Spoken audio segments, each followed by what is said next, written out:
പെരുമ്പളം കേരളത്തിലെ ഏറ്റവും വലിയ ദ്വീപാണ്. ആലപ്പുഴയുടെയും കൊച്ചിയുടെയും നടുക്കാണ് പെരുമ്പളം എന്നീ കൊച്ചു ഗ്രാമമുള്ളത്. 2001 ഇന്ത്യൻ സെൻസസ് പ്രകാരം പെരുമ്പളത്താകെ 9678 പേരാണുള്ളത് എന്നതാണ് കണക്ക്.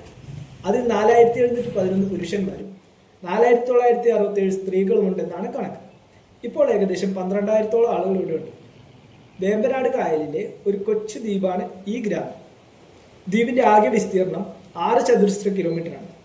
കേരളത്തിലെ എറണാകുളം ജില്ലയിൽ നിന്ന് 600 മീറ്റർ മാത്രം മാറി പടിഞ്ഞാറ് ഭാഗത്താണ് ഈ ദ്വീപ് സ്ഥിതി ചെയ്യുന്നത്.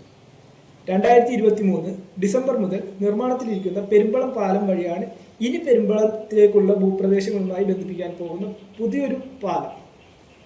പെരുമ്പളം പാനാവള്ളി പാലം എന്നറിയപ്പെടുന്ന പെരുമ്പളം പാലം കേരളത്തിലെ ഏറ്റവും വലിയ കായൽ തീരദേശ പാലമായി ആലപ്പുഴ ജില്ലയിൽ നിന്ന് നിർമ്മിക്കുന്ന ഒരു സ്ട്രിംഗ് ആർച്ച് പാലമാണിത്. പെരുമ്പളം ഗ്രാമദ്വീപിനെ അരുക്കുറ്റി പ്രധാന ഭൂപ്രദേശവുമായി ബന്ധിപ്പിക്കുന്നതിനായി വേമ്പനാട് കായലിന് കുറുകെയാണ് ഇത് നിർമ്മിക്കുന്നത്. 1100 മീറ്റർ നീളമുള്ള ഈ പാലം 2025 പൊതുജനങ്ങൾക്കായി തുറന്നു കൊടുക്കുമെന്നാണ് പ്രതീക്ഷിക്കുന്നത്.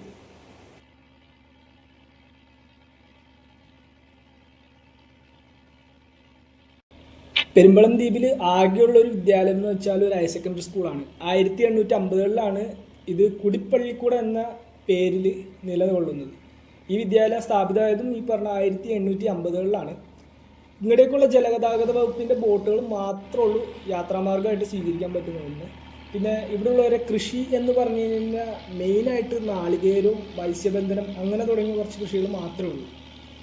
പിന്നെ എന്ന് പറഞ്ഞാൽ ഇവിടുത്തെ പ്രധാന ആക്ടിവിറ്റീസ് എന്ന് പറയുമ്പോൾ ഹൗസ് ബോട്ടും കയാക്കിങ്ങും അങ്ങനെ തുടങ്ങിയ കുറച്ച് എൻ്റർടൈൻമെൻറ്റുകൾ മാത്രമാണ് ഇവിടെ ഉള്ളത്. നേരത്തെ ബുക്ക് ചെയ്യണം. പിന്നെ ഫുഡിൻ്റെ കാര്യം പറഞ്ഞു കഴിഞ്ഞാൽ നമ്മുടെ ഇവിടെ ആകെ 2-3 ഹോട്ടൽസ് മാത്രമേ ഉള്ളൂ. സോ കറക്റ്റ് ടൈമിന് വന്ന് ഫുഡ് കഴിക്കാൻ നോക്കുക. ഇത് ഈ കാണുന്ന ബോർഡിൽ ഈ ഗ്രാമത്തെക്കുറിച്ച് എല്ലാം എഴുതി വച്ചിട്ടുണ്ട്. അതുപോലെ ഒരുപാടങ്ങ് എന്താ പറയുക, സിറ്റി ലൈഫ് എന്നുള്ള ഒരു കമ്മിറ്റ്മെൻറ്റ് ഇവർക്കില്ല. ഒരു ഗ്രാമപ്രദേശം. ഇവിടെ ജെട്ടി അവിടെ നിന്നൊക്കെയാണ് നമ്മൾ ബോട്ട് പിടിച്ച് ഈ ഗതാഗതം യൂസ് ചെയ്യണം. പിന്നെ ജങ്കാറും ഈ ബോട്ടും അങ്ങനെ 2 സർവീസ് മാത്രമേ ഉള്ളൂ. ആക്ച്വലി പെരുമ്പളത്തേക്ക് എത്തിച്ചേരാനാണെങ്കിലും പെരുമ്പളത്തു നിന്ന് പുറത്തേക്ക് ഇറങ്ങാനാണെങ്കിലും.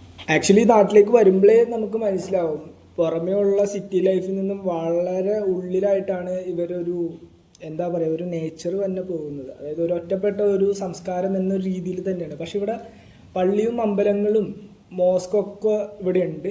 1-2 ചർച്ചും മോസ്കും മാത്രമേ ഉള്ളൂ എന്നാണ് എൻ്റെ അറിവ്. പിന്നെ അമ്പലങ്ങൾ ഒരു 4-5 നമുക്ക് പോകുന്ന വഴി തന്നെ കാണാൻ പറ്റും. ഞാൻ പറഞ്ഞല്ലോ ആകെ 12,000 പേര് മാത്രമാണ് ഇവിടെ വസിക്കുന്നത്. അപ്പോൾ അതിൻ്റേതായ ലിമിറ്റേഷൻസ് മാത്രം അത്രയും ഒക്കെ മതിയാവുമെന്നാണ് എൻ്റെ ഒരു ധാരണ. അറിയില്ല, ഇതിൽ കൂടെ ഉണ്ടോയെന്ന് അറിയില്ല. നമ്മൾ അവിടെ ഇവിടെ നിന്നും ചോദിച്ച് മനസ്സിലാക്കിയ കുറച്ച് കാര്യങ്ങൾ മാത്രമാണ്.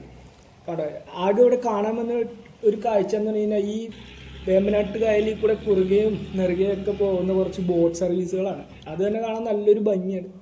ഇവർ ആശ്രയിക്കുന്നത് അതിന് മാത്രമാണല്ലോ. സോ പിന്നെ ഈ ജങ്കാറിൽ വരുന്ന എന്താ പറയുക ചെറിയ ചെറിയ വണ്ടികൾ മാത്രമാണ് ജങ്കാർ സർവീസിലും ആകെ കിട്ടുന്നത്. അതുപോലെ ഇടയ്ക്ക് മാത്രം ഇതുപോലെ കുറച്ച് തടി വണ്ടികളൊക്കെ വരുന്നുണ്ട്. എനിക്ക് തോന്നുന്നു ഈ മഴക്കാലമൊക്കെ ആയതുകൊണ്ട് റോഡ് സൈഡിലൊക്കെ നിൽക്കുന്ന മരങ്ങളാണ് ഈ കുറേയൊക്കെ വെട്ടിമുറിച്ച് മാറ്റി പുറത്തേക്ക് അയക്കുന്നതെന്ന് തോന്നുന്നു. അങ്ങനെ ഈ ഗ്രാമത്തിൻ്റെ ഭംഗിയെല്ലാം ആസ്വദിച്ച് നമ്മൾ നാട്ടിൽ നിന്ന് വിട പറയുകയാണ്.